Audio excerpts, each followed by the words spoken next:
What is up, everybody?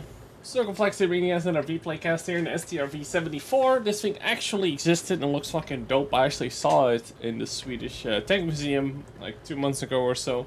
And it's actually one of my more favorite tanks out there. A lot of people always ask me like, you know, what are my favorite tanks? And this one is definitely up there. I don't really have a preference too much. But, yeah, no, the tier 6 is basically a Cromwell kind of tank that sacrifices its speed and mobility for gun handling. The gun handling on this tank is excellent. Now, will you still miss shots? Obviously, yes.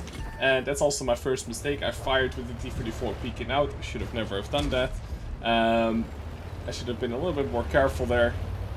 That spot in the beginning is actually pretty good, especially in lower tiers, because you can see them coming up the A line, and you can see them going for C5, those bushes there. So, a bit of a mistake there. I don't know what spotted me at that time around. I might have been the T-44 that peeked out again.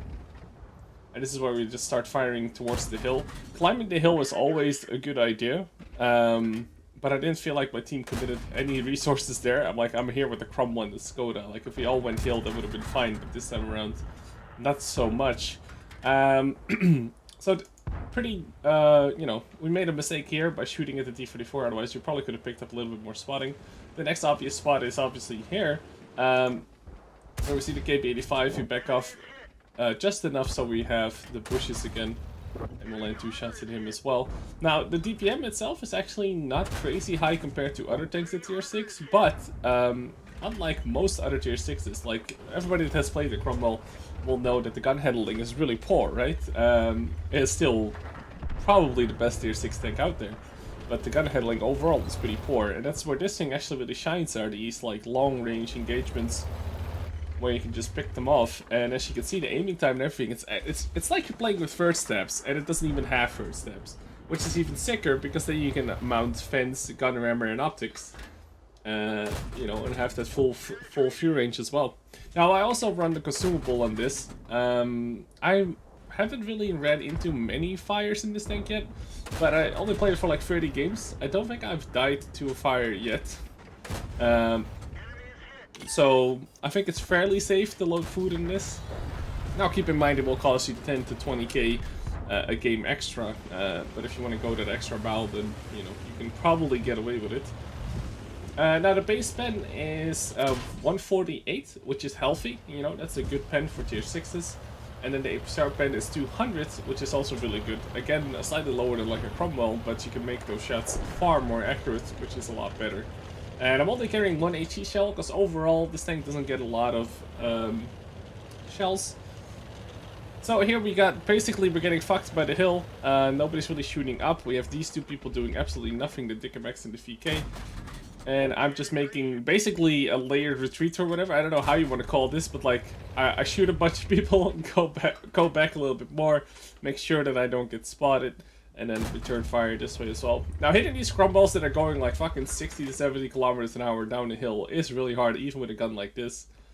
And when you manage to hit them, you will get stuff like this, where like they just turned the corner, or even better, that you bounce off them with 145 pen. It's pretty ridiculous. So you can see how hard it is to deal with a Cromwell that just YOLOs in like that. With all these lower tier guns, it's so hard to hit those guys. So the team is doing really poorly. They have about 5 tanks over on us. It's 4-9 is the score. And again, I don't know what these guys are doing. Like, they could have done so much more. The DKMX has 400 view range and doesn't lose stealth when shooting. Like, he would have been awesome just shooting up the 0 line, for example, and then retreating on the K line here. But I'm just making my, like, retreat, like I said. Just shoot people, go back. Shoot people, go back. And on a wide open map like this, which I still don't think it's a very good map. It is awesome to do that in. Obviously, there's no buildings in the way too much. And here we see the Excelsior just climbing up, and we're just going to check if he's going to climb all the way so I can shoot him in the face, basically. And maybe protect my teammates as they are retreating as well. So the Excelsior comes in with the first shell. I don't feel like never should have missed, basically, but it is what it is. The other shell actually manages to track him. It's a lot more like I'm used to with this gun. And then we finish him off with the last shell there. Now, I still don't know what this VK or Dick and Max are doing. Because, especially the VK right now, is just running into nothingness. Like, he might run into the RT and then he's still kind of fucked, because there's probably people here still.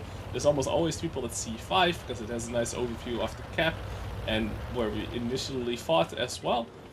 The Skoda is doing a decent job. I wouldn't have stayed in the building or near these buildings like he did. But I'm just trying to kind of cover his ass, or whatever the Skoda spots, I'll shoot for him. And now we have the Dick and Max that died here for free on the 88 and the T44. So the T44 is still around here. My guess would be that he was at like C5 at the time. So Skoda is now like also going back towards me, which is absolutely fine. I mean, we need to retreat, we need to like dwindle their numbers as they come towards us. We can't really attack anything like the VK is doing. Again, like the VK and these guys are just throwing away their tanks. I have no idea why they would do that. And I think I actually started yelling at one of them in chat soon as well. Like, just why are you going in alone? Anyway, we make our way to another bush here. And obviously with a sickening amount of gun impression that these things get, I think it's like minus 11, minus 12 or something? So here you go, you're like, stop going forward alone, please! And now, what the Skoda is doing, I don't really understand either, because like the open field, we can like shoot these people for days, right?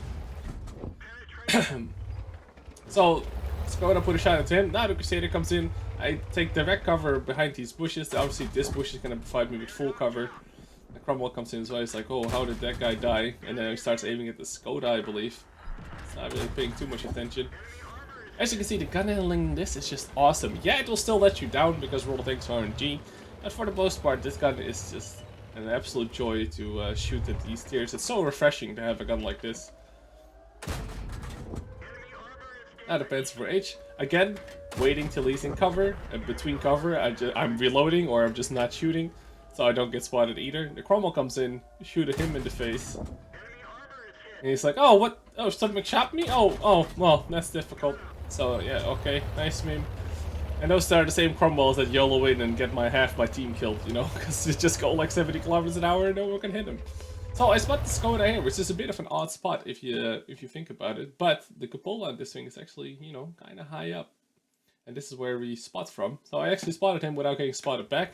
And I retreat to the bushes because I thought I was going to get spotted as well. Shoot that guy in the face, kill him off. So that was like 4 kills or so in rapid succession here.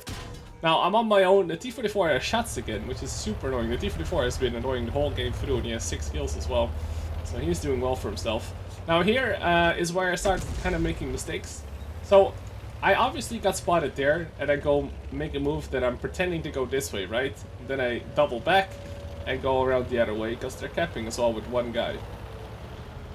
Now, there's still 6 people alive. I just spot the guy that's capping. It's an IKV 103. I don't think those things have too much view range, so I think I'm safe here. Because I also have decent camo, and I have camo crew. So the reason why I'm showing you guys this replay is that, like, even when half your team is failing, you can still make some kind of a layer of retreat, as I'm calling it now. But yeah, especially with tanks like this, you know, you can make a nice little retreat here. Yes, it is a tier 6 game, so view ranges are a bit lower than usual, and I do have full view range. Most tier 6 mediums can get close to max view range relatively quickly with optics, though, so it isn't that special. But I also made a couple of mistakes here. I shouldn't have fired in the bush. I might have, should have maybe climbed the hill. Would have been risky as well.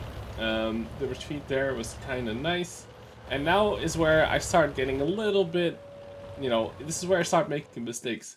Because I could have just gone with a safer route here. Like, if you look at this view ranges here, I'm well within this view range. I'm well within the view range of F7, which is a known spot where people, even in late game, will still, hide out in the bushes. I do that as well, because it's a good angle, and you have a lot of overview of the entire map, right? Especially with the cap circle being there.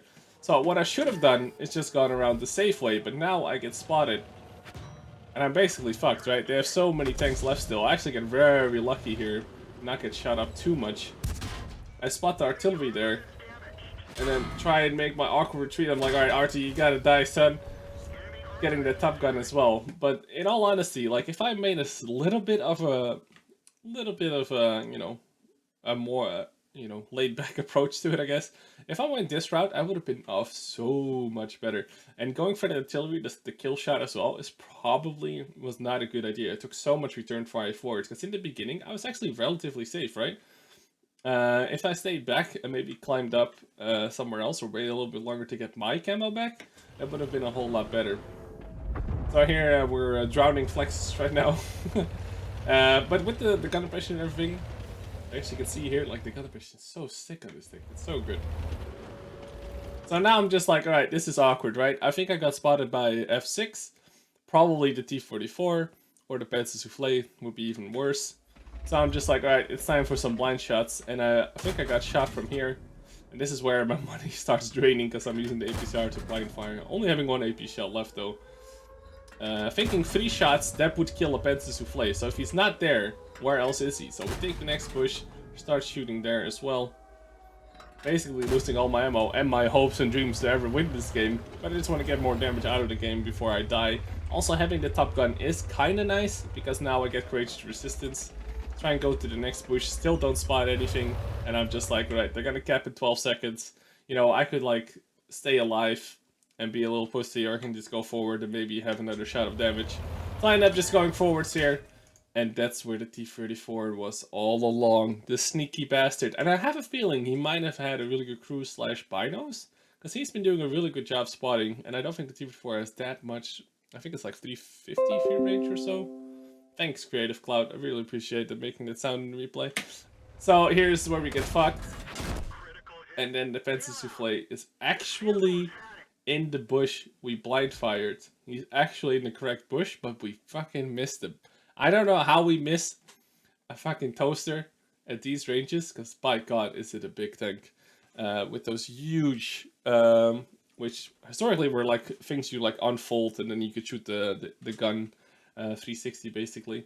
But we missed all of them and end up dying here. So, you know, things to take away from this is, you know, we probably could have been a little bit better off if we went the long route and maybe spot it that way.